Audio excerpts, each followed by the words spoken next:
right, I think that was a minute. I find it very hard to wait 1 minute in a meeting.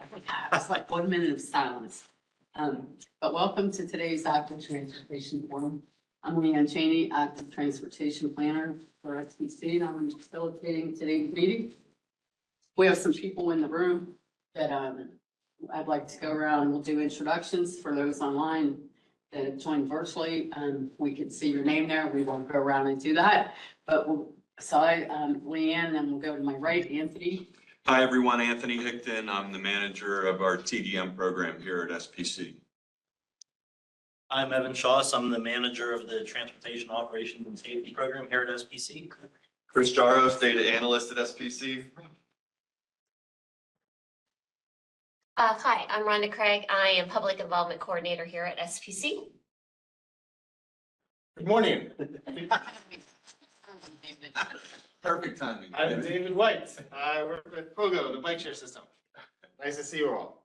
I'm Courtney Marinicino, Director of Travel Development and Government Relations with Friends of the Riverfront. David DeJoya with Gannett Fleming Train Systems. I am Erin Potts. I'm also here with Pogo. Tosh Chambers, Director of Mobility with Pittsburgh Downtown Partnership. Julia Ferry, TDM Coordinator with SPC. All right, great. Thanks for those introductions. We'll go ahead and get started. The first thing we have on the agenda is a presentation on SPC's pedestrian bicycle road safety audit by our infamous Evan Shaws. Thank you. Over to you, Evan. Thank you. Should I stand up there? Wherever you're comfortable, I think it's fine. All right, well then I'll sit here. Okay. Stay out of there and then you can share your screen.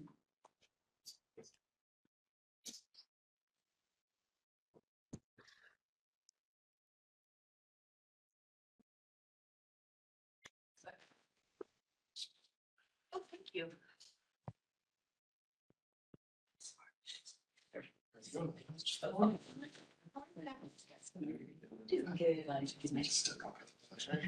You guys do it like that.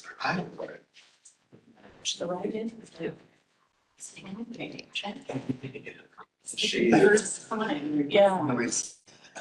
I think it's a. Right now. Yeah, she. Oh, I Yeah. The transition phase where I'm never gonna wear three things for like the next 4 weeks. Oh,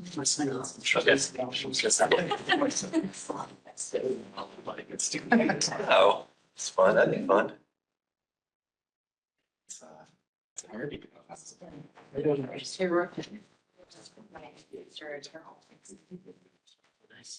Sorry for the delay.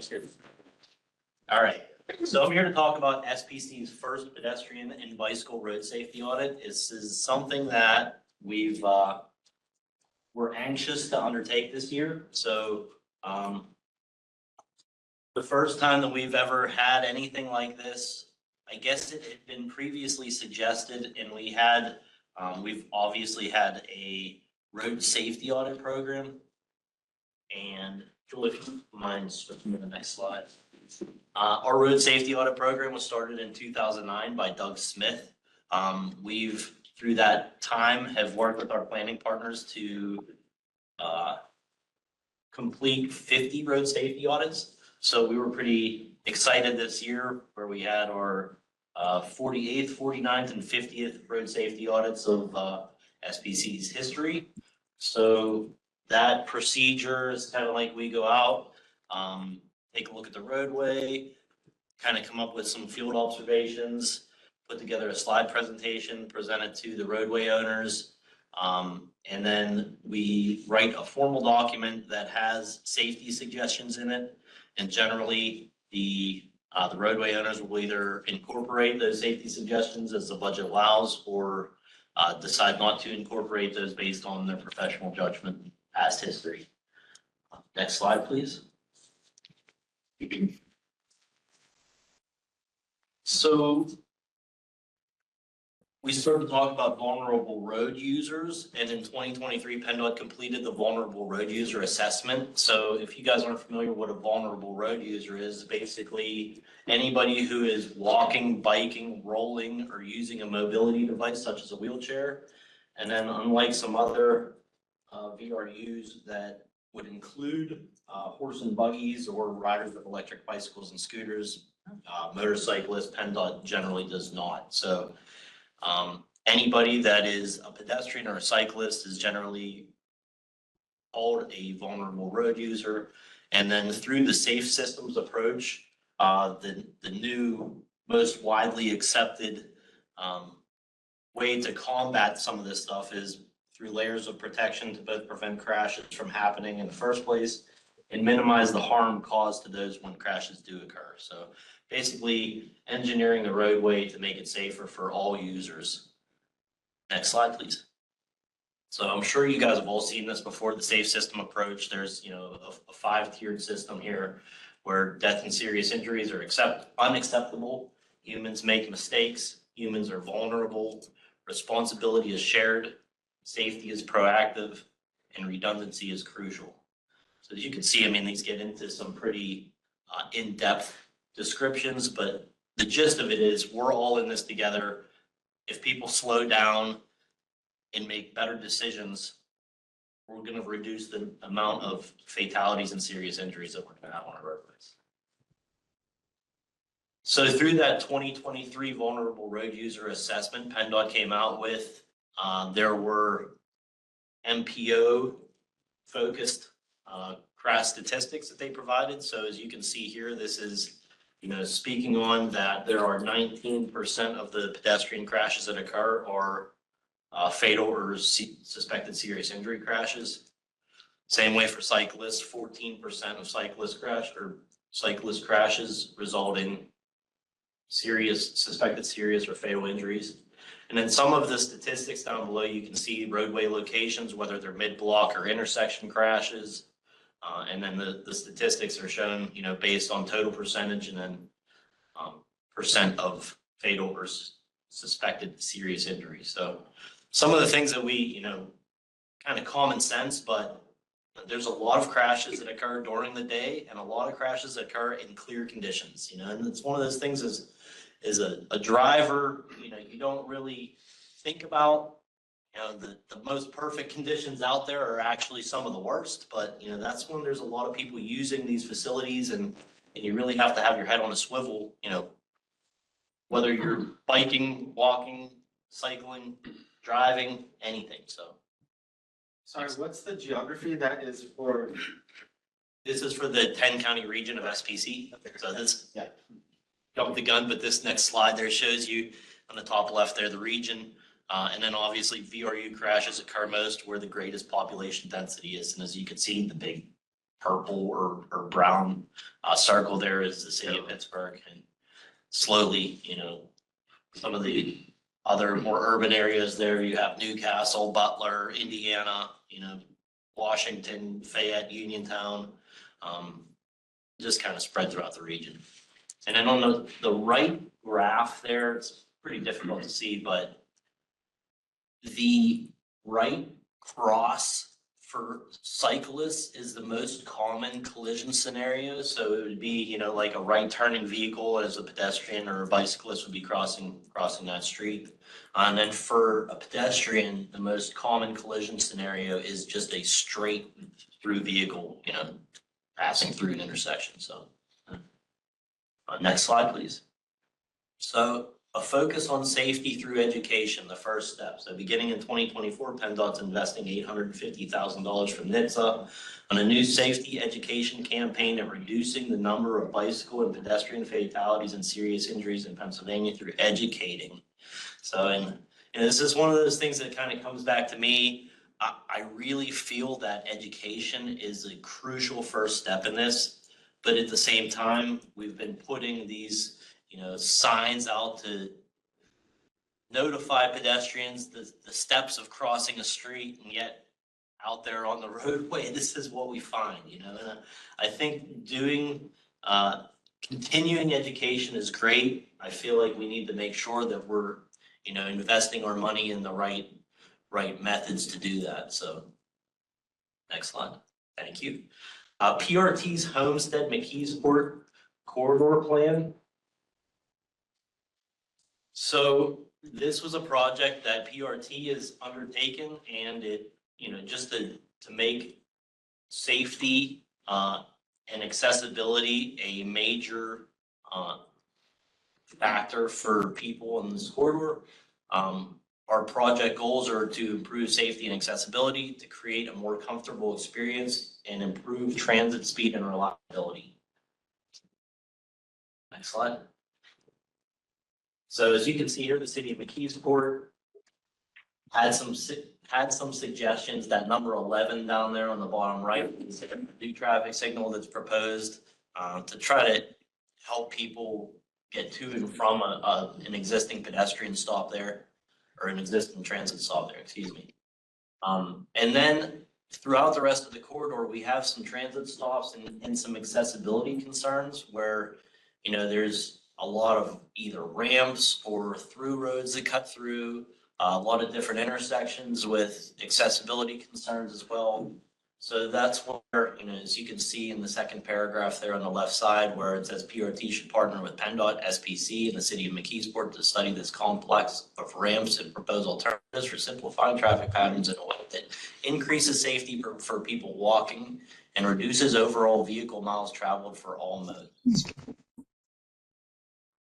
Through this study, SPC partnered with PRT, as we usually do, and then we were able to study the corridor with VRU as a focus. Next slide, please. So through the traditional way that we've done road safety audits, we have a team of folks. We gather information from PennDOT, PRT, and Allegheny County Economic Development. We do a field visit. Friday, May 3rd was a beautiful, warm, sunny day. Perfect time for a VRU study. A lot of people using the corridor. We were happy to be out there that day. So next slide. Some of the key person interviews that we had conducted were with Stephanie Zolnak, the traffic engineer from District 11, Ruth McClellan, she's the safety engineer there, Seth Davis and Craig Tuchek from PRT, both on the corridor study from PRT. They've both also joined us in the field as well.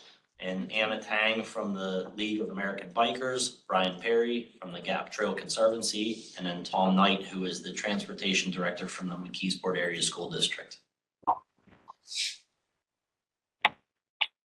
Next slide. So some of the safety successes that we had seen on the corridor out there were use of no right turn on red, the updated McKeesport Transit Center, sidewalks that pass through driveways without any kind of curb cuts. It was very nice to see that there weren't dips in the sidewalk for the driveways. Right turn exemption for whenever the train was passing through. A few locations that had bike racks along the corridor, and then that the sidewalk width was very good throughout the whole corridor. So some of the corridor-wide slides that I'm going to go through here just kind of show, specific locations that we had taken pictures of, things that we saw out there that were, hindrances to pedestrians or people who were bicycling. And then just, kind of called them out as things that were, potentially correctable in the future here if we have some people that are more focused on, providing these amenities. So you can see on the left, the signal cabinet, a fire hydrant right next to a pole that, limits the width there. A lot of gravel and things like that on the ADA ramps, a dumpster that's kind of out in the street. So our suggestions are either to remove or relocate those obstructions, or repair or replace the cracked or spalled sections of concrete, and then remove the debris from the detectable warning surfaces. Next slide.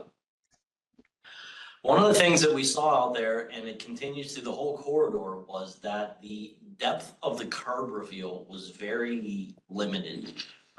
Measuring the sidewalk height along there, it was between like 1.5 and 2 inches, which can really give you a feel that you're kind of on the road. If you're walking right next to that curb, there's not much separation between you and the roadway.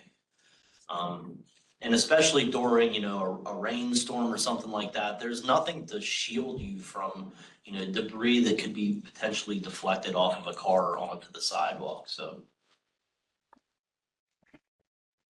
ADA compliance, one of the things that we noticed was, some of the newer intersections, obviously, it had, ADA detectable warning surfaces installed. A lot of crosswalks and things like that were painted in some of the areas that had been, redeveloped or had some focus on them. A lot of the other areas throughout the corridor were missing either the ADA ramps or missing crosswalks.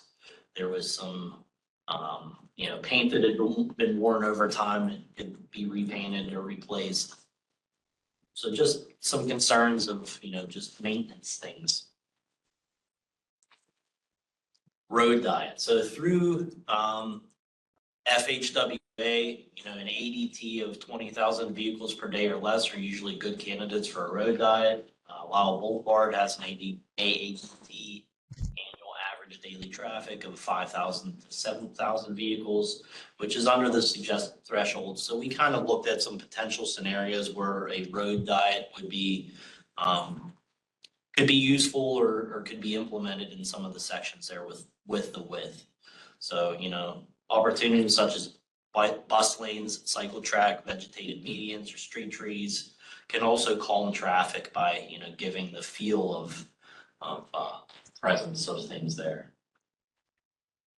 So benefits of road diets, I'm sure you guys have seen a lot of this stuff before. Decreased crashes for drivers, under 35 and over 65, increase vehicle speeds and interactions, improve sight lines for turning vehicles.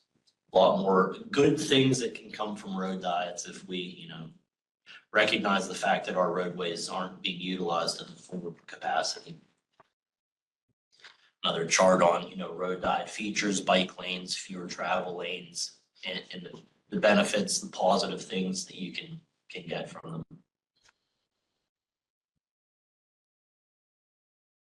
Corridor wide, this is talking about the shared lane markings. There are shared lane markings currently painted on the sidewalk, and we have right here in the code, you're not permitted to ride a bicycle on the sidewalk in a business district or where a bicycle only lane is available. So, repainting the existing pavement markings onto the street instead of on the sidewalk, and then in the, on the right side there, trail rules sign that's existing, and you can see it's pretty much and then a trail rules sign on the right that we would like to see implemented if possible.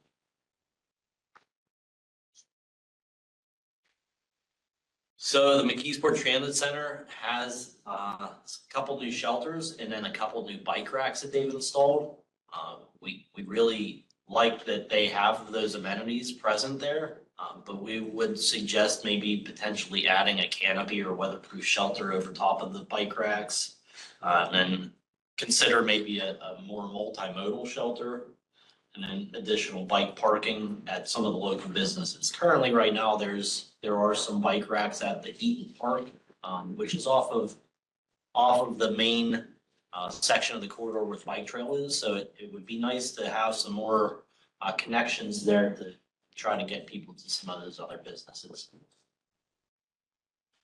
This is one of the major concerns that I've had with this corridor. There were multiple streetlights out through the corridor, making some of the sections of the corridor more difficult to see pedestrians after dark. Lighting types vary from the high pressure sodium lights to the LED lights, varying in light color throughout the corridor. So you can see on the left picture there with the red circle, those lights are almost in orange, and that's what the high pressure sodium kind of appeared to be, almost an orange tint to them. Now the LED lights are white and they glow bright.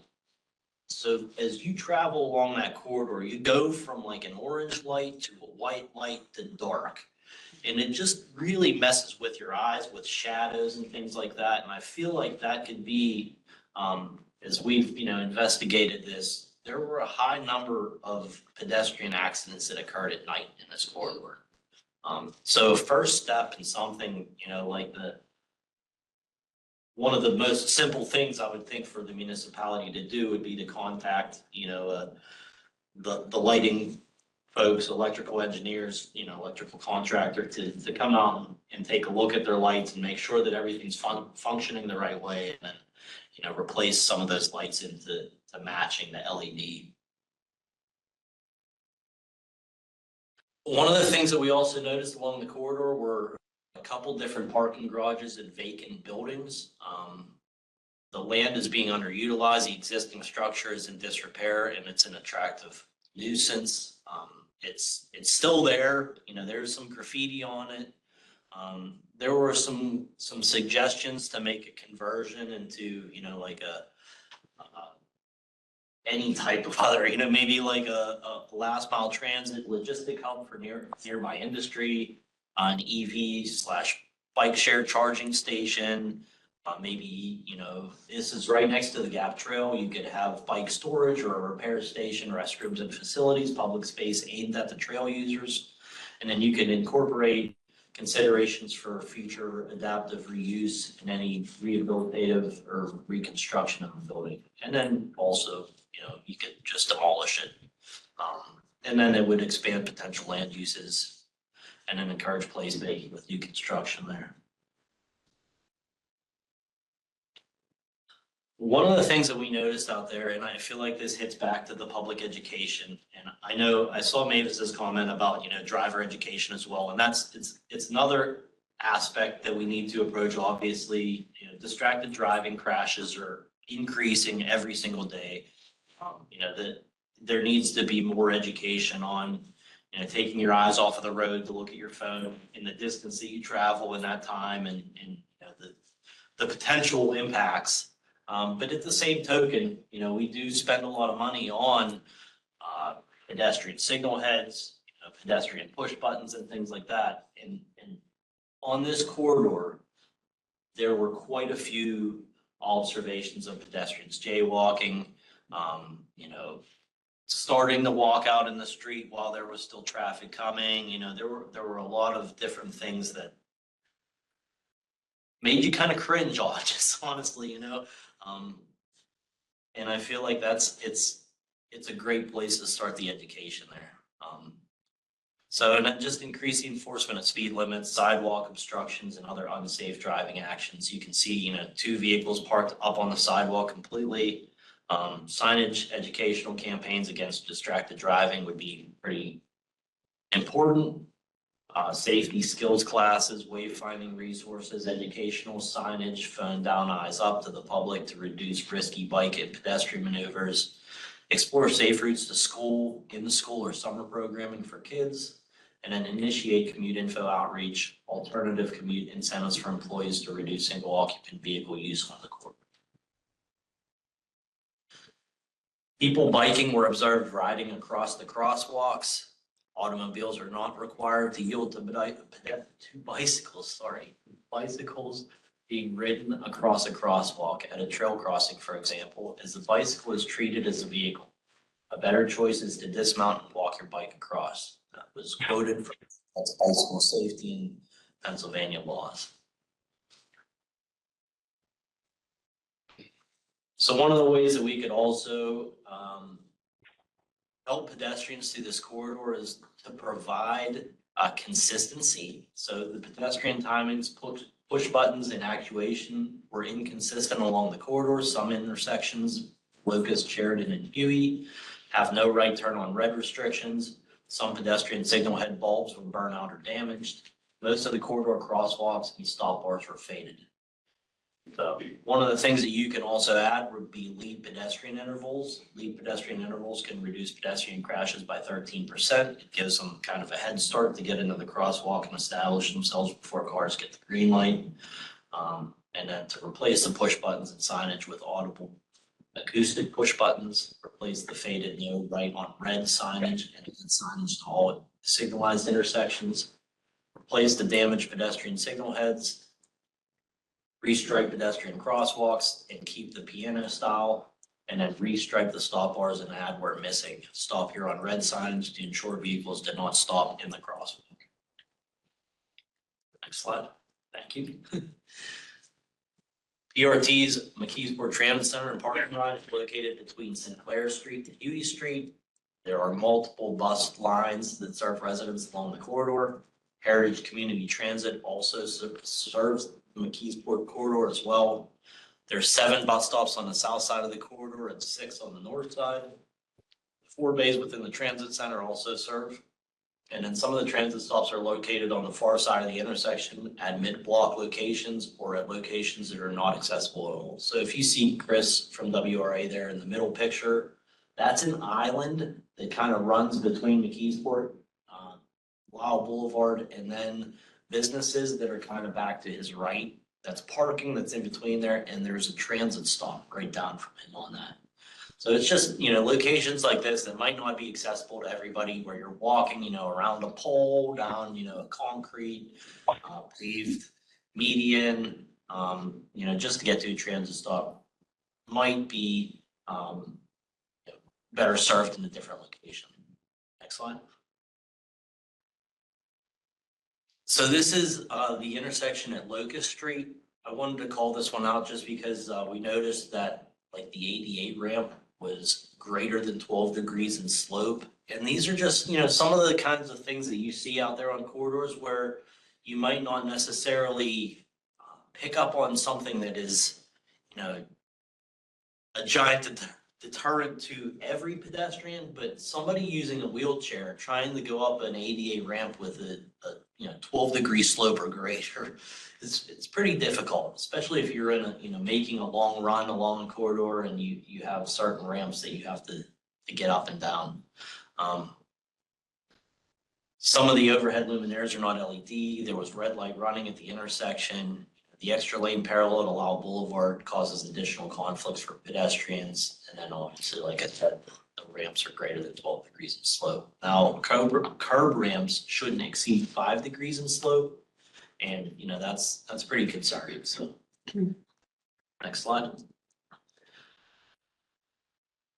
So we were talking about the, on-street sharrows, replace the faded trail wayfinding signage and relocate the bike sharrows on the sidewalk into the road or stripe a bike lane. And then crossing the tracks at an angle less than 45 degrees should be discouraged.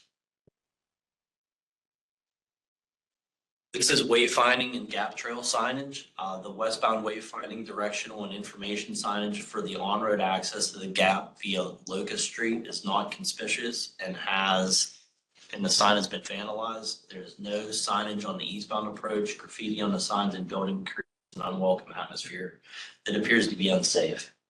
Suggestions are to update the wayfinding signage to introduce new information or replace the older outdated signs displaying wayfinding and mileage, amenity information, and location identification to include wayfinding for train detour routes as well. So if you're not familiar with this stop or this trail, there is an at-grade train crossing here, which we've heard can take up to an hour at times, depending on if they stop on the tracks or not in front of the crossing. So there is an access that's down a little bit further, that there's a bridge that you can get up on the top of the tracks in case that happens. But there's not really much wayfinding signage there in case there is a train, which I can see would confuse some people who aren't familiar with the area.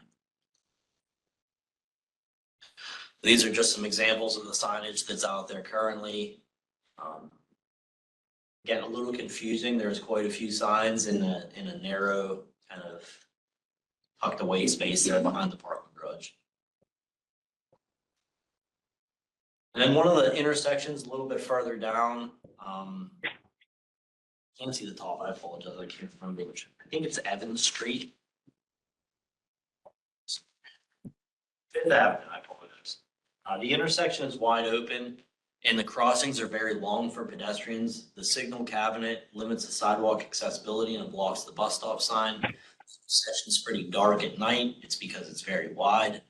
It was also noted that there's drainage issues on the north side. There's a curb ramp there that was completely underwater whenever we were out there. And we've suggested at this intersection to take a look at a roundabout just because of the way that the skew is, and there's enough width there. And then as you can see, roundabouts reduce fatal crashes by over 90%. The most general crashes at roundabouts are rear end and angle crashes, which are also reduced, and then pedestrian crashes are generally reduced as well. Slide. So one of the things I'd like to also mention here, I'm not sure how many people are municipal folks, but there is, through LTAP's technical assistance, there are ways that you can get road safety audits or pedestrian safety audits. You can, reach out to LTAP to request technical assistance, or you can also call or email. But through the technical assistance program, an engineer through the LTAP program will come out and take a look at the roadway for you. They can also come up with local road safety plans and things like that. So the LTAP program is definitely a pretty good resource if you need some additional help with some, safety concerns. I think that's about it for me. Great, thanks so much for that, Evan. Julie, can we look in the chat and see if there are questions for Evan?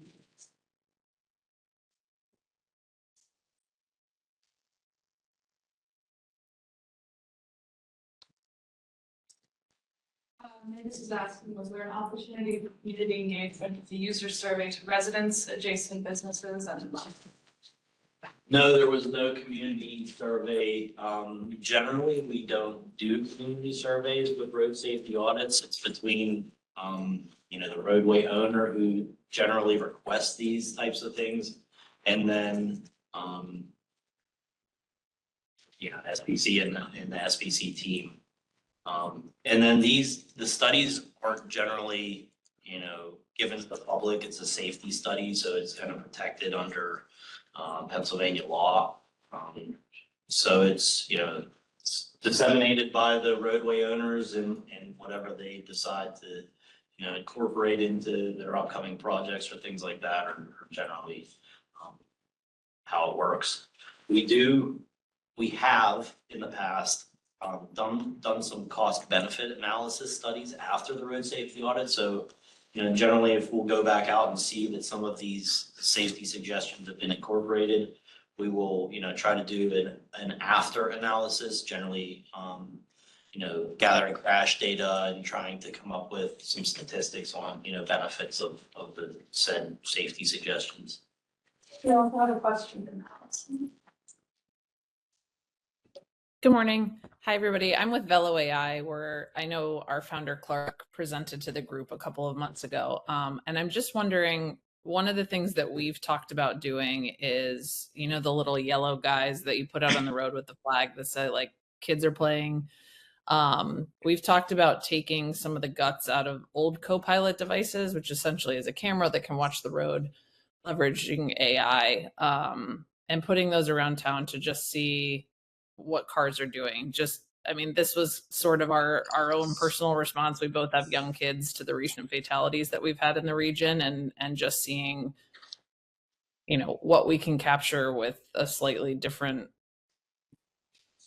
setup. And so I'm wondering if in the areas that you're already looking at, that's something we were just going to start setting up around town. Can we overlap with the areas you're already doing as part of the audit and provide kind of another layer of data for you? Sure. Yeah. I think one of the other places too would be Brownsville Road. I know the city of Pittsburgh just did a recent Brownsville Road corridor study. And that's another location that I think would probably benefit greatly from having another set of eyes on it. Okay. And is that would Domi be the contact there for specific areas that might be valuable? Yeah, I think Domi would be a pretty good contact for that one. I think Panini Chowdhury was the project lead on that. I'm not sure exactly what step they are yet. If it might, I'm not sure. But yeah, Okay. if you reach out to them, and then I can provide you my contact information as well if you want to have some conversations. That would be fantastic, because I was going to say the other thing we can do, that's kind of like a low level, we're going to do it anyway. If we can supplement data on the areas you're looking at, we're happy to do that. And then, we can also do some different data analysis with Copilots where we've done contracts in the past, if that's of interest for kind of a deeper dive. But I can throw my email in the chat, or you can. send me one, and I'm happy to follow up to have a bigger conversation about how we can work together.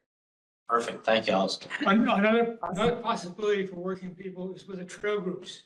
They have some intersections that need some kind of surveillance. Top of my head, I could think, not in the region, but the Red Bank Alley Trail, Red Bank Trail, where it crosses Route 22, is a very dangerous intersection.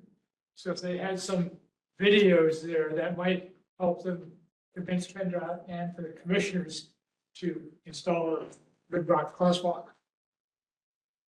Okay, if there's a contact for someone who's in charge of that Red Bank Rail group or someone you can put me in touch with, I'm happy to follow up with them as well. Yes, standing material on the Red Bank Trail on the website. Okay, great. If you can throw their name in the chat, just because it's a little bit hard for me to hear, or their email if you have it, that'd be great. Okay. Thanks. All right, any other questions The for other Evan? other question I have, the Allegheny Parks Conservancy is working on the parks, regional parks to regional parks trail. And one of their corridors is this McKeesport corridor. I was wondering why they weren't a stakeholder, did not get invited, but then did not participate. Yeah, I mean, I don't know if we were aware of that at the time. But that would, that would probably be a pretty crucial part to have involved as well, so. Yeah, so add that to your list of potential stakeholders. What they're trying to accomplish is to go get that trail work on pedestrian-friendly trails, kids-friendly trails. Yeah. From all the county parks, which are 7 of them around the area. Yeah. To their parks. And they're currently working on the South Park to White Oaks, I believe, Okay. including Steel Bonchorge Trail, Steel Valley Trail, which is going through Keys. Yeah, right down there, yeah. And this is all part of the Greenwood? Is that what they were Yeah. coming through? It's on their website. The Allegheny County Parks Foundation has a study up on their website. Okay. It was just finished. Great, Greenwood. I don't know. okay. It was something they were already working on. Yeah. There's a fairly extensive study on it right now. And they've got cost figures and suggestions to how to do it. All right. All right, Thank One you. more question from Mavis in the chat. I don't know if you can see that. Opportunities to address bus stop accommodations like accessible shelters.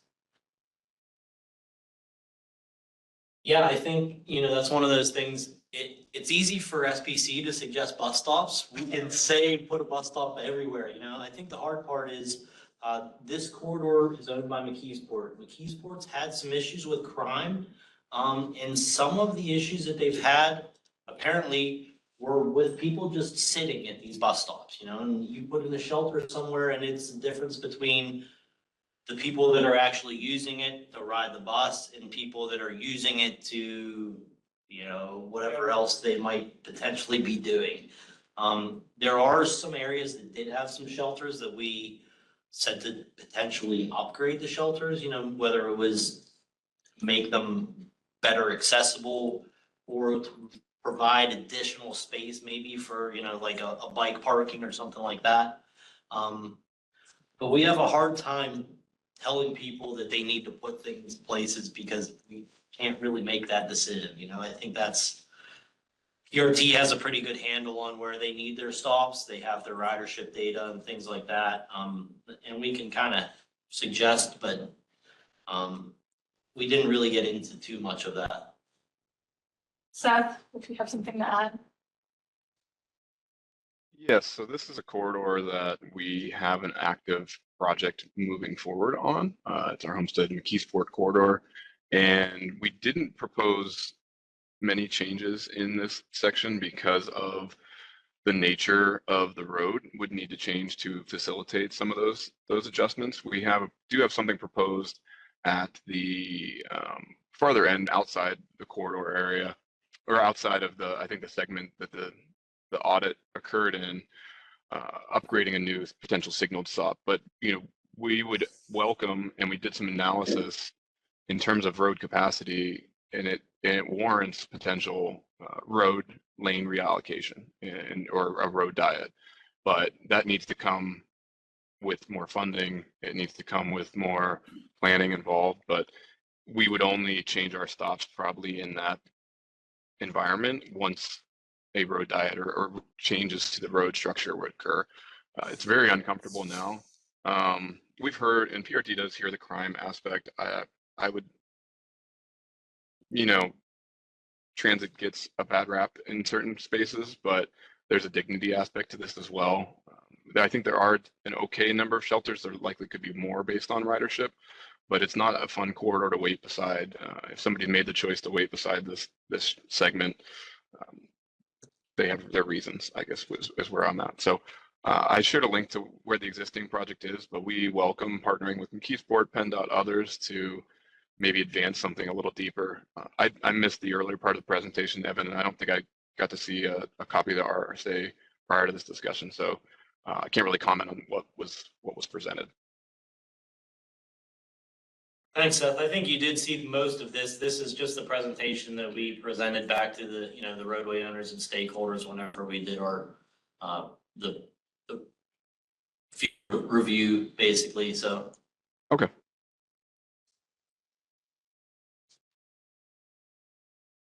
All right, hearing no other questions for Evan, I'd like to thank you again for that presentation. It's very informative, and it's very exciting to see SBC doing road safety audits focused on pedestrian and bicyclists, although we've always considered them in all the RSAs. And then the next item on the agenda, before we move to that, which is our update of the Regional Active Transportation Plan, I'd like to back up a little bit and thank those who are participating virtually. I kind of jumped over that earlier. I'm like, oh yeah, you're online, we can see your name. Like, so what, right? No, thanks for joining. We appreciate everyone's input and value your attendance, whether it's virtual or in person.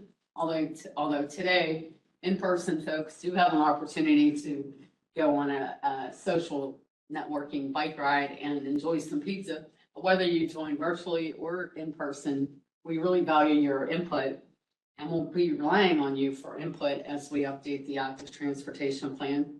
And that will be our next presentation, which we'll be hearing from Abby Link with Tool Design Group. So she can go ahead and get her presentation loaded. And again, not only will we rely on you for your input on our regional planning efforts, and we do, but we also rely on you for sharing your knowledge with us on the roundtable updates. So when we get to that part, maybe be thinking about what you can share with us. That's how we know what's going on in the region. So whenever you're ready, Abby, we'll move on to your presentation. Okay, I did not know that I could share my screen, honestly. Let me go ahead and do that. Hi, everyone. Like Leanne said, I am Abby Link with Tool Design. We are working with SPC on the Active Transportation Plan update. I'm sure many of you know about this. It's happening. The original plan was developed in 2017 and 2018 and then adopted in 2019. So it is officially time for the update to happen. You might be wondering what an update like this consists of. So first thing is that schedule down there that might help. So SBC has been doing the existing conditions analysis, working on that for us. And now we are moving into that stakeholder engagement. So that first bullet point and the multimodal network analyses and public engagement. Let me just interrupt there, Abby. Oh, yeah. We're not seeing your screen. You're not? No. Oh, this is so weird. Okay. Let me see if I can fix that. I am glad you interrupted, but not have known otherwise. Okay. How about now? There we go. Yeah, we can, yes. Okay, solid. Let me skip past that one and get to what I was saying there. So this schedule you'll see there at the bottom, that provides you a very quick overview of what this plan is going to look like. all the way up until March of next year. So our update right now, where we are, you'll see that we're in that multimodal network analysis section, that public and stakeholder engagement section. So with that we're just hoping to go ahead, start getting engagement happening here soon. SPC is working on a survey right now, and our multimodal network analysis will be answering questions such as which areas in the region have low stress access to jobs, transit, businesses, and schools. And then our second question is how many people in the region can access the trail network without a car? And where do critical gaps exist in the bicycle and pedestrian network throughout the region? And where is it safe and comfortable to walk, bike, and access public transit? So right now we are in the process of just working on that methodology. SPC is reviewing that. And once we get that back, we are going to be down in the data for a little bit, but engagement will be happening soon as well. Like I already let me go back there. Like I already mentioned, SPC is working on that survey, so I'm sure you guys will be seeing more information come out as we finalize that and get our engagement plan started. Other work that will be happening with this update is just the high-level plan goals and objectives, of course, the multimodal analysis, and then also national design guidelines review, a design treatment toolbox, and a policy toolkit. So that is what this entire update is going to consist of. This is just a quick thing, we are still getting started, but if you have any questions, feel free to let me know. I'll go ahead and stop sharing my screen now. If I can figure that out.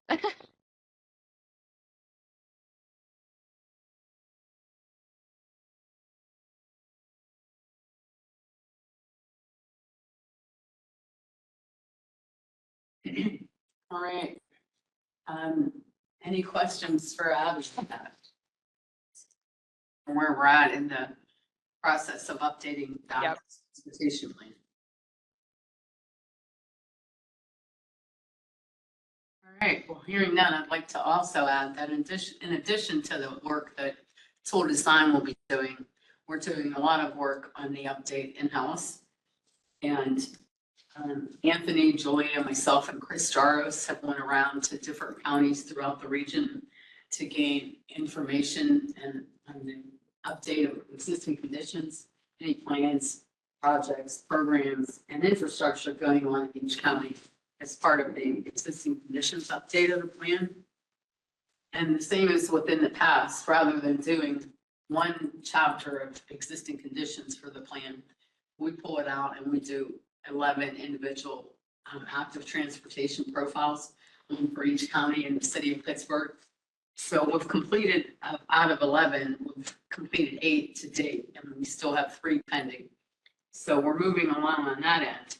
And then, as Abby mentioned, we're also developing a community survey. We're drafting those questions right now. Hope to get those back to Tool Design and involve EA, who will actually be administering the survey.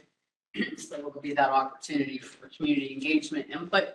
And we'll be relying on all of you to help promote that and distribute that among people that you interact with and groups that you represent. So that's sort of an update on where we're at there. And if there are no other questions, I'm going to say we'll move on to some announcements.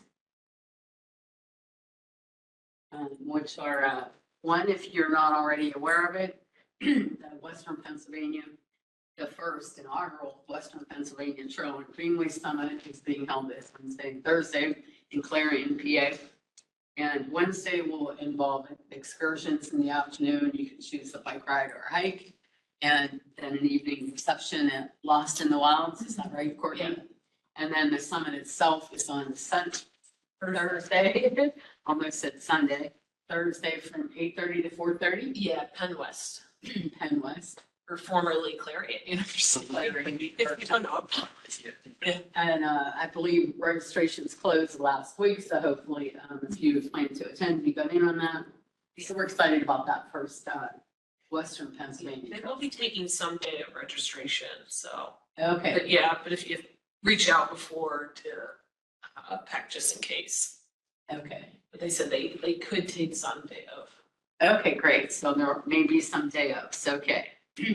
And then the next announcement, we have our Yellow Goat bike rides. That's our staff bike club, monthly bike rides for September 28th, which is the fourth Saturday of the month. We will be riding the Westmoreland Heritage Trail starting in Murraysville. And I'll be sending out a flyer with the meetup location details. And then next on the announcements, I'd like to highlight and promote the Week Without Driving Challenge, which is September 30th to October 6th. And that is a challenge that was established. It was actually created by Anna Zivarts, or Zivarts, who is a low vision parent, non-driver, and author of a book, When Driving is Not an Option, Steering Away from Car Dependency. She created the Week Without Driving Challenge, which is an educational campaign that focuses on reflection, knowledge, and understanding of the issues that non-drivers face. And I'd like to turn it over right now to Seth Bush with Pittsburgh, who's going to talk about their Week Without Driving. Yeah, thanks, Leanne. I'll be brief. Hello, everybody. My name is Seth Bush. I'm the advocacy manager at Bike Pittsburgh. At Bike Pittsburgh, we're partnering with Pittsburghers for Public Transit, Access Mob Pittsburgh, and AARP of Western Pennsylvania, along with a growing list of co-sponsors that you can see on the website I just put in the chat, to host the Week Without Driving here in Pittsburgh. This is really focused on an opportunity for people who do drive to put themselves in the shoes of people who don't drive. We know that 30% of people across the state, and we think around that many in the Pittsburgh, Western Pennsylvania area, do not drive, whether it's because owning and operating a vehicle is too expensive, due to a disability, there are because of age, whether they're too young or too old to drive at all or drive safely. There are a lot of people who don't drive, but our infrastructure is typically catered to and oriented towards people who own cars and do drive. And so the purpose of this week is hopefully to put people, especially decision makers, in the shoes of people who don't drive, to develop some empathy for that, and learn why it's so important that we invest in active transportation infrastructure. So I encourage you to participate for that week between September 30th and October 6th. Even if you just participate for a day, although we encourage you to participate for the whole week, we think it'll be a valuable experience, and hope that you will encourage anybody else in your network and audience to join. We're inviting people to sign on as co-sponsors. What that means is no financial commitment, but to share the Week Without Driving with your email lists and your audience, and to promote it on your social media, and also share posts that are happening about it from our hosting organizations. You can go to weekwithoutdrivingpgh.org to sign up either as yourself or as a co-sponsor, or if you happen to be an elected official, you can sign on as an elected official as well. And then keep an eye out over the coming weeks, and especially during that week at the end of this month, we will be sharing stories from people who do not drive and what that's like. So keep an eye out for those, pay attention to those, share those, and we hope you join us for the week. All right, thanks so much for that update, Seth. I see Josh, you had a question, Josh Krug. Oh, yeah, yes, I put that in the chat there, but a simple question, and it's not, absolutely necessary. We could create this ourselves, of course, but I was asking if there's a sample resolution maybe for county commissioners that may want to adopt, because we certainly will consider what you mentioned about partnering on this and sharing it, and, but to make that maybe even more formal, we could put a resolution. That would be fantastic. We do not have sample language for that yet. I see you're in, I think, Indiana, PA. Is that right? Yeah, in the county. Excellent. Well, if you want to reach out to me, I'll actually connect you with our partners at Pittsburghers for Public Transit. They're doing a similar initiative on a statewide level. Okay. And I can make sure that you're in touch with them and they can help you with a resolution, I expect. Thanks, Seth. Thanks, Leanne. Sure. Thank you. Sure. All right, any other questions on the week without driving? All right, hearing none, we'll move into roundtable updates, and we'll start in the room. And I'm just gonna go around and we'll start with you and go from there. Sure.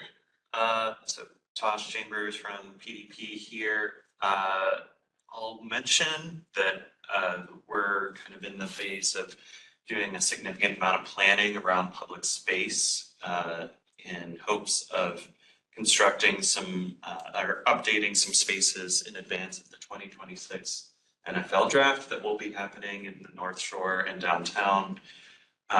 So anticipated changes will include some to Point State Park, Market Square, and the 8th Street backyard space, which is kind of next to Fort Duquesne Boulevard, next to 8th Street in downtown Pittsburgh.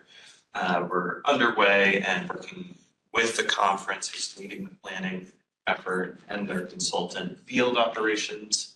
I know we're also working with Tool as a subcontractor who recently conducted a planning exercise for the cultural district downtown. So we do anticipate there to be some changes to the pedestrian and bike ways in those spaces. We're kind of figuring out what exactly the scope to be because spring of 2026 is not very far away in terms of infrastructure timelines. But that's one of the larger things ongoing. We're also working with the city of Pittsburgh to look at 6th Street downtown, which is right off of the Roberto Clemente Bridge, that kind of in between Penn and Fort Duquesne Boulevard, to add a bike lane that would finalize the connection from the north side to the Penn Ave cycle track.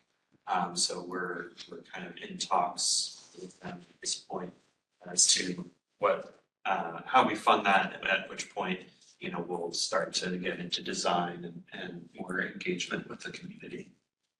Yeah. All right, great. Thanks for that update. We'll move on to you, Erin. Sure. So this Saturday, September 7th, we're having our POGO's annual Community Day and Bike Ride. It'll be hosted down at the High Line at 4 o'clock. We are celebrating with a very big bike ride through the south side. And we'll be providing pogo bikes for folks who need one. So if you're free on Saturday, come on down and join us. And then beyond that event, last week we did publish version 2 of the POGO Phase 3 expansion map. So some of the locations on that map have been updated, and we're currently going through our, I think, final round of community engagement in regards to those stations as they appear. So go to pogo.com and check it out. All right, thank you. No major updates other than, just probably heard Dana Fleming and Trans Systems. We're merging together. Both firms have worked with SPC and we're looking forward to continue to work together. All right. So at Friends, we have a lot of updates kind of going on right now. First is we have 2 public meetings coming up on October 8th. We have a public meeting for the Hazelwood Green to Carry Furnace. And that is going to be at the New France Brewing Company on Lytle. And that will be at, I think it's 5:30 to 7. And that will focus on the Hazelwood Green to Carry Furnace corridor for the connection of the trail there. We will also be having a meeting on October 10th for the VOP Trail, which is the trail project between Verona, Oakmont, Penn Hills, and Plum. That will be held in Oakmont at the Carnegie Library from 5 to 7. And that will be focusing a little bit on the Oakmont Verona portion, particularly around the lane reduction being proposed on the boulevard, as well as a light at Plum Street. So anyone who is in support of the project, please come out. That would be great.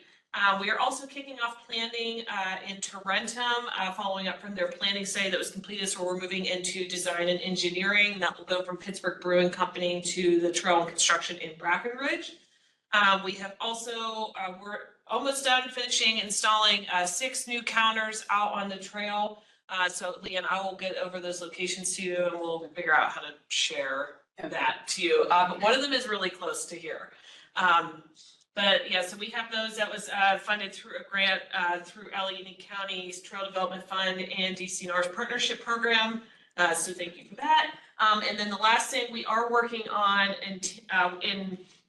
with Allegheny County, the city of Pittsburgh, and with some assistance from Pennsylvania Environmental Council on a gap analysis study for the Three Rivers Heritage Trail Network throughout Allegheny County, looking at all multimodal connections as part of that network to create sort of like the final vision, but also analyzing all of the gaps in the network and where the network's eventually going to go. So that process, or that plan is in process right now. Like I said, we're working with the county, and that was also funded through a planning or a partnership grant through DCNR and Allegheny County's Trail Development Fund. So that will hopefully be out next year. That's it for us. All right. Thanks for that update, Courtney. All right, we'll move on to this side of the table. We have 3 staff members have been already presented, so I don't know if you have anything you want to share, Chris? Sure. As always, I'm updating and maintaining our regional sidewalk and crosswalk and curb ramp and step network. So I'll have Julia put the link to our Open Data Hub site in the chat for everybody. But check there. I try to update that at least weekly. So stay tuned for as much as bit as I can do. All right, that's great.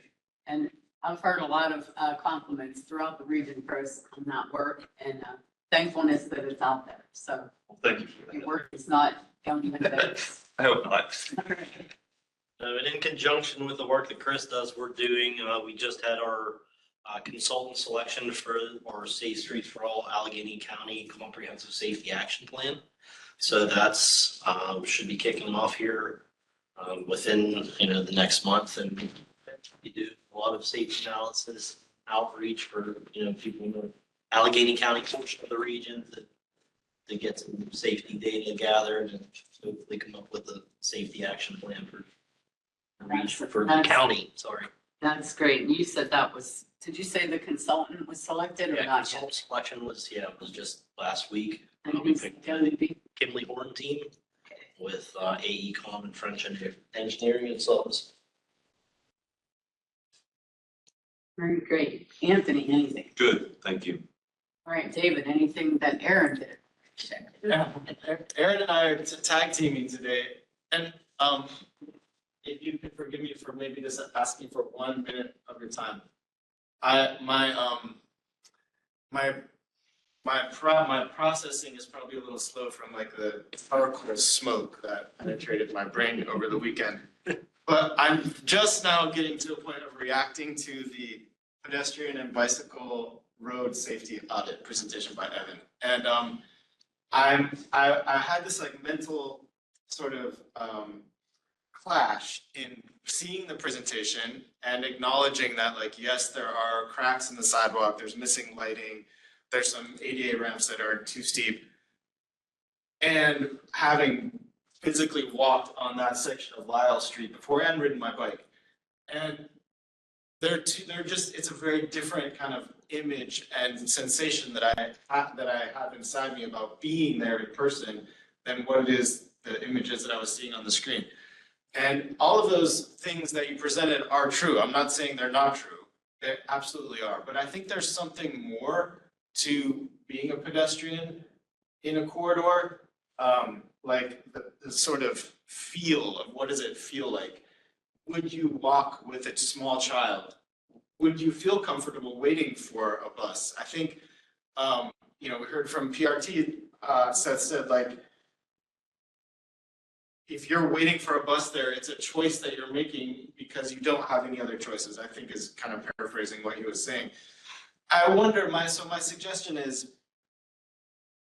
there a way to include sort of a qualitative component to a road safety audit? So this quantitative sort of documentation of the conditions is absolutely critical. And I hope that feeds into our, our active transportation plan for the region.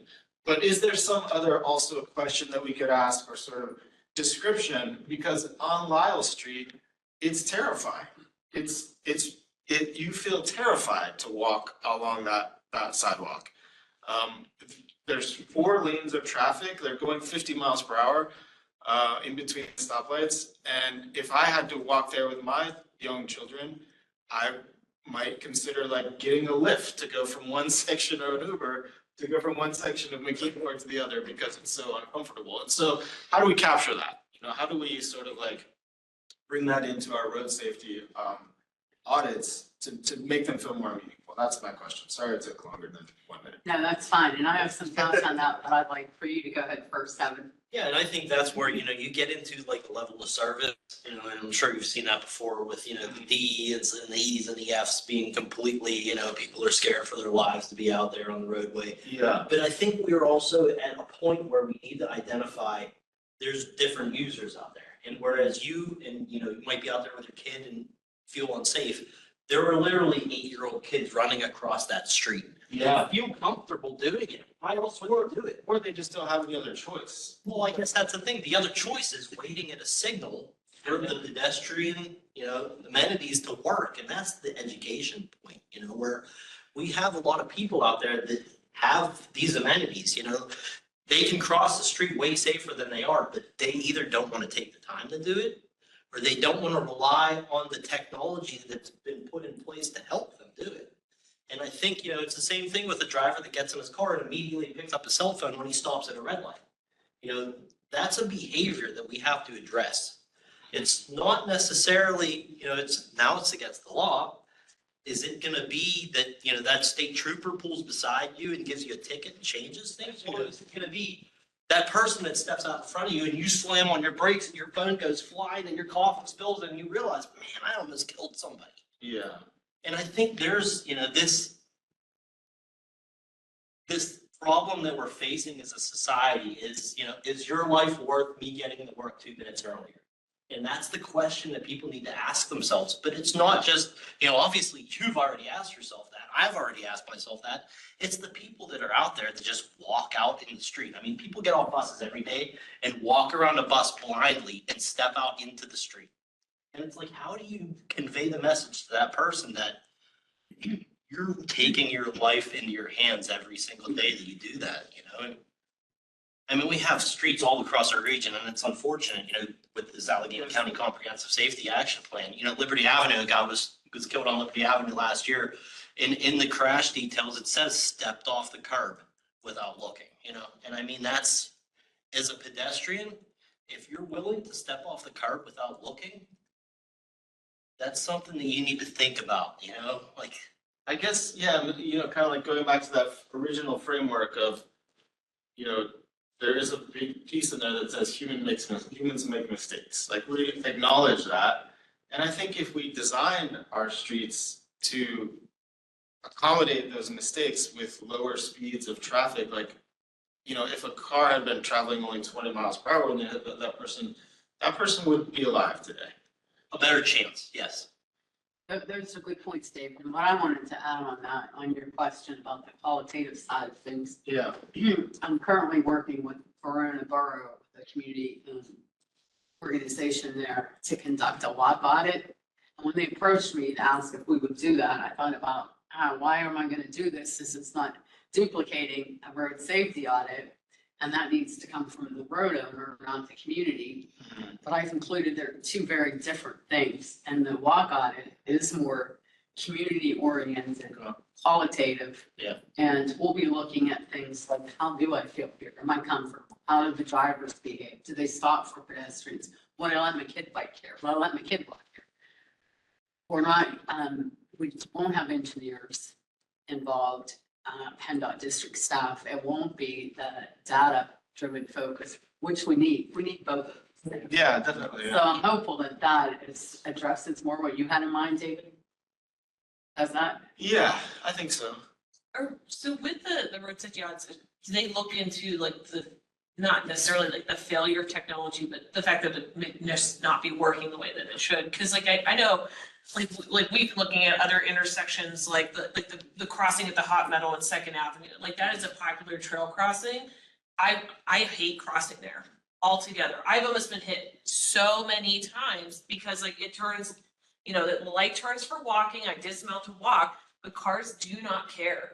They just drive into pedestrians, but where is like that look too? Cause I think it goes both ways. It's not just like people are, you know, not doing what they're supposed to, which I agree, people don't do what they're supposed to, but there is a factor where like in the end, like for me, it's better to jaywalk at a certain time through there because just from walking and biking through there, I know a better time to cross than when that pedestrian signal turns on. And so that's where I wonder if there's also inconsistency. It's the reason people are jaywalking, walking behind the buses because the signalizing is not, it's not working at the time that it should be. It's because it always prioritizes car traffic versus pedestrian and cyclist traffic. Yeah, and I will defer that question to Evan. We do look at Yeah. the way crossings work and we test them and we push buttons and we walk back and forth. But if you want to expand on that, Evan. Yeah, and I think that's part of it. You know, Lowell Boulevard is a unique beast from the aspect of it's 4 lanes and it is non-utilized to the potential that it could be from vehicle traffic. And if you're at one of those intersections and you hit the push button, you wait for the whole cycle to go through. There's no like, you know, pedestrian actuation where you press that push button and as you look at the signal, it's yellow and turning red. You know, you literally wait for the whole cycle to go through. And it's crazy, but you know, us talking here, we might say 30 seconds, a minute. But as you're standing there on the road and there's nobody driving back and forth and you're waiting a minute. I mean, we were out there and we had multiple people do that. And we had, you know, staff, Josh Bannon, actually cross people across the street to help them, you know, get across and identify the time that was probably the best for them to go. But there are, you know, and specifically places like that have a high number of pedestrian crossings. I feel like, you know, everything else, a systemic approach to it should be taken where we know, all right, there's a trail crossing here, so there's going to be better, you know, there needs to be better access at this point. There needs to be, you know, more time for pedestrians across the street, whether they're, you know, they have a wheelchair or they don't, or they need, you know, whatever type of access they need. And those are kind of just identified, you know, through these kinds of meetings or, you know, talks like that. And I feel like if, as a region, we came up with a, you know, a map that had, you know, crossings that had a high number of potential, you know, and I know we do that. Near miss data, you know, we have a bunch of intersections that are near miss intersections. And just focus on the, you know, the low hanging fruit, the most simple things, you know, whether it is, you know, an updated sign that shows people how to press the push button and wait for, you know, however long you need to, but, you know, to take a look at those places first, that you obviously have, you know, a higher number of people trying to cross there would be beneficial for us, for sure. Very great.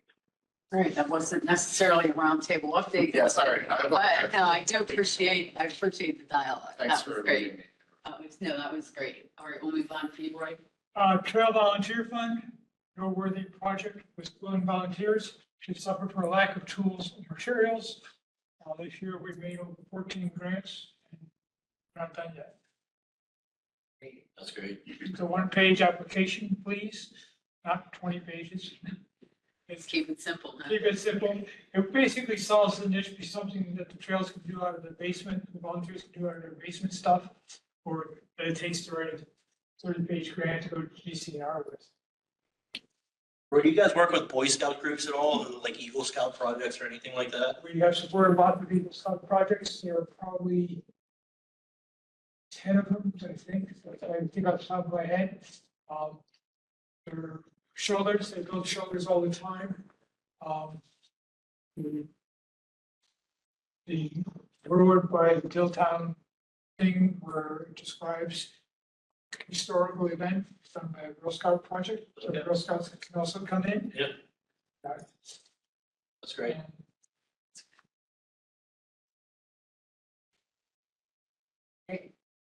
This past Yellow Goat bike ride that we took, which was the fourth Saturday in August, we went to Point Marion and started on the Sheepskin Trail.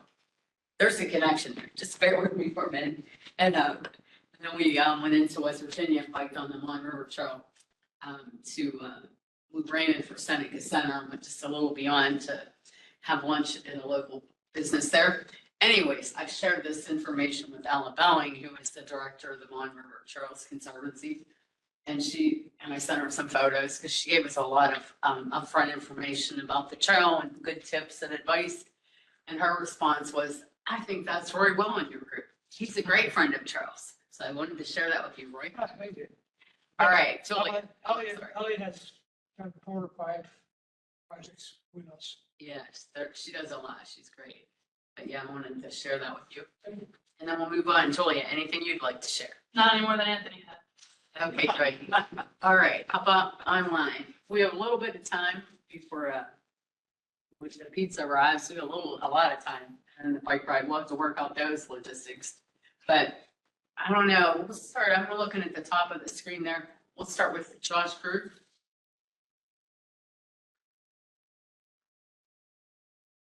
Any update to share?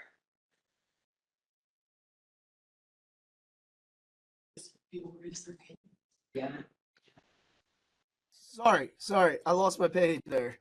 That's all right, Josh. Trying to get unmuted and stop my video. I do have a couple of relatively minor updates. One's a really big deal for us though. So a project that's in development for over a decade, being the Route 22 pedestrian bicycle bridge in Burrell Township. This is a bridge crossing over Route 22 near the interchange of Route 22 and Route 119 in Burrell Township. And this is bid by PennDOT. Bids were opened, and the project has come in on budget this time. So the expectation is that it'll be fully let here soon, and hopefully by 2026 you'll be able to ride over the bridge project. So thank you to everybody involved, including SPC and the Transportation Technical Committee for helping us to move that along over the years. All the other partners involved. So more to come on that. One other update, most of you probably hadn't been made aware yet, although Leanne may have sent something out to the group. We have been planning with our partners in Cambria County, who's not part of the SPC region, but one of our neighboring counties to the east.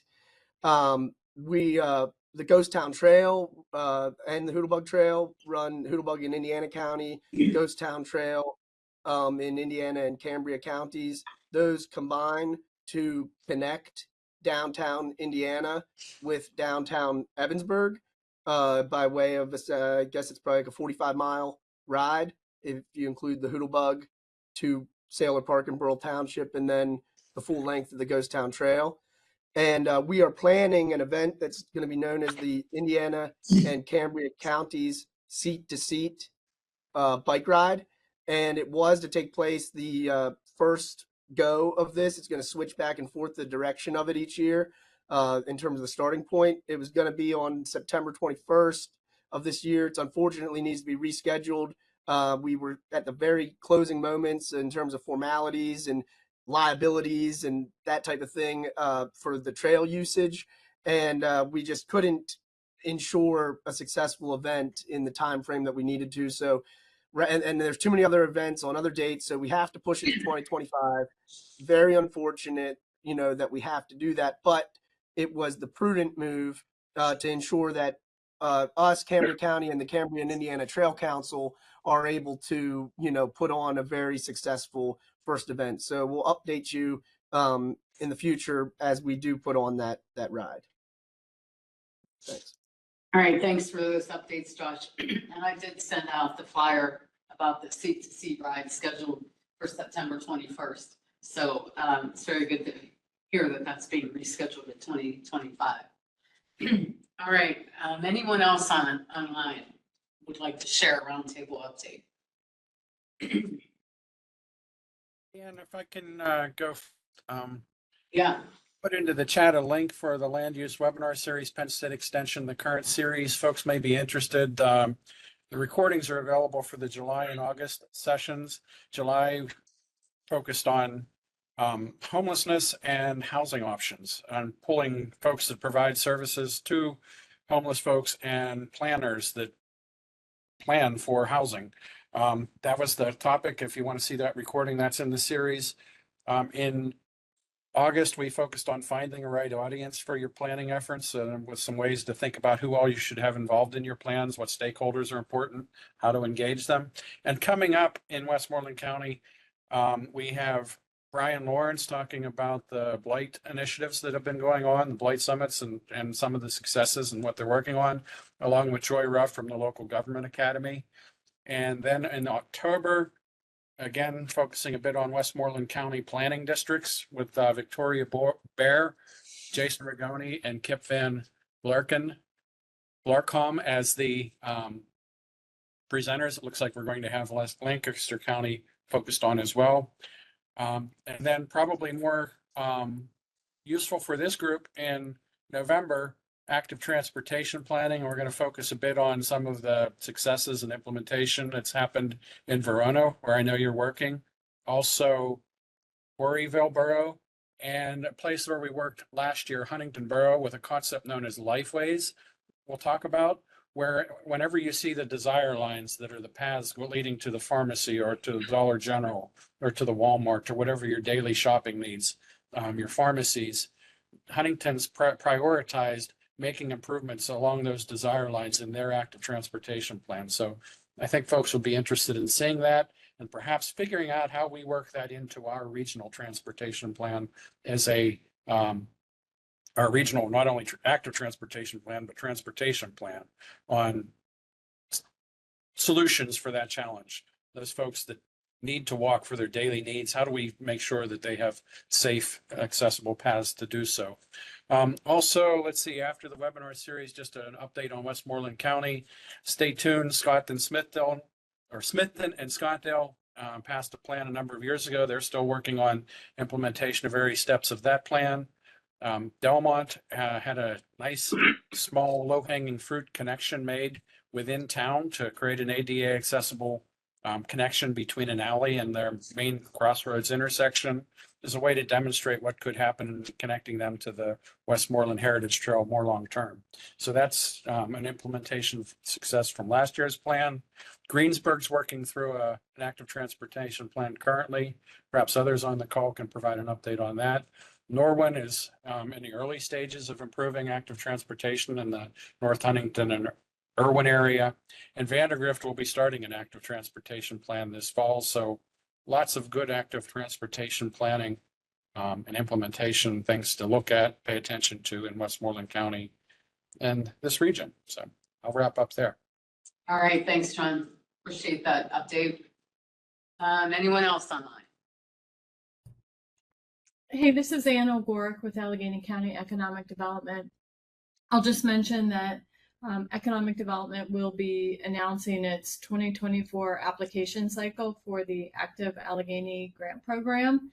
So this is geared more towards our municipalities and helping them start planning for, bicycle and pedestrian transportation, or maybe advancing an idea that they've had in the past. It's a very small grant program of $150,000 for one application cycle. So we usually fund 2 to 3 projects. Unfortunately, I don't have an exact date as to when the application cycle will open. I'm hoping in the next week, and anybody that follows ACED on LinkedIn could see that announcement. And we also send direct announcement to the municipalities. So the information will be out there, but I expect it to open in a week or so and close in early November. Okay, that's great. That's great to hear. What did you say the name of that funding initiative was again? Active Allegheny? Active Allegheny Grant Program. Grant. All right, that's great to hear. All right, anyone else online? Steel Valley Trail is close to being completely funded to repair all the bumpy tracks, bumpy roads between McGeesport and the Duquesne. If you've ever ridden that section of trail, it's really, really bad with tree roots. And they're very close to having full funds to get that repaired.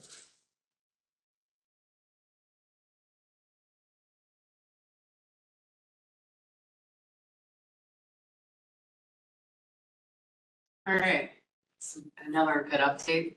Trying to take notes and follow along and see who hasn't given an update that may want to. How about Eric Boer?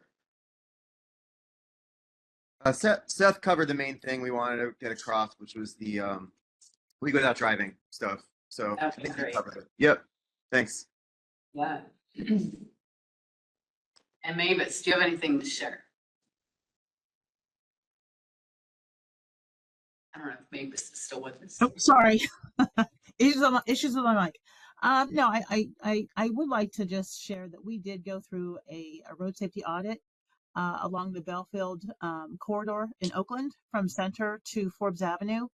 And the reason for the question about community engagement, we actually did have surveys and focus groups at that time with not only the larger property owners that included suburban institutions along the corridor, but also residents living in the apartment buildings adjacent. Public transit was part of that as well. And so it was tremendously beneficial because we didn't have just the perspective of shuttle operators, for example. We did have the perspective from a lot of users who were people with disabilities, from pedestrians, from students. So I wanted to kind of just give some background in regard to why I was asking about the community engagement regarding the RSA that was presented today. I've shared before, we are in the process of waiting to finalize our contract with PennDOT and Michael Baker International on an integrated mobility study for Oakland. We get closer and closer every day. Once we're able to get that started, I'm hoping to be able to have the actual team come and make a presentation on the details regarding the 18-month study. Thanks, Leanne. You're welcome. Thank you, Mavis. Looks like Allison has her hand raised. All right, thank you. Allison. Do you have a question or something to share? That might be a holdover.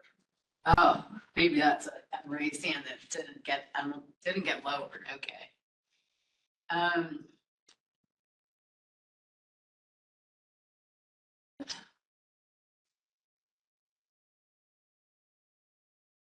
All right, how about Bill Toddington? I'm gonna call you out there. You have some good updates on the sheepskin trail.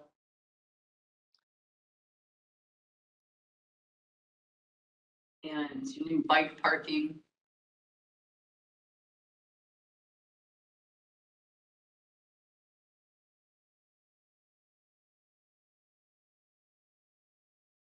Ah, there we go. He just can't get on the mic. All right. All right, that's great. Thanks for putting that in the chat. And I'm not going to call on anyone else, but if anyone does want to give an update and didn't, last chance. Port Marion Trail, they're in the process of cleaning out their ditches and improving their trail surface. And they'll probably be closed for a couple of weeks, and they're closed during the week right now, open weekends, which is very nice of them to do for bicyclists. Yeah. And they're going to repave their trail to full width. So that's Port Marion, Sheepskin Twain. All right, that's good. And they also did that on the Mon River. There's trail that we rode last Saturday in August. There was a section that's closed through the week, but they keep it open on the weekends for the trail users. So always nice to see. All right, well, I didn't see any other hands raised or interest in sharing an update. So with that, we'll go ahead and adjourn the meeting. And again, thank you all for attending, whether it's virtually or in person. We appreciate it. Thanks.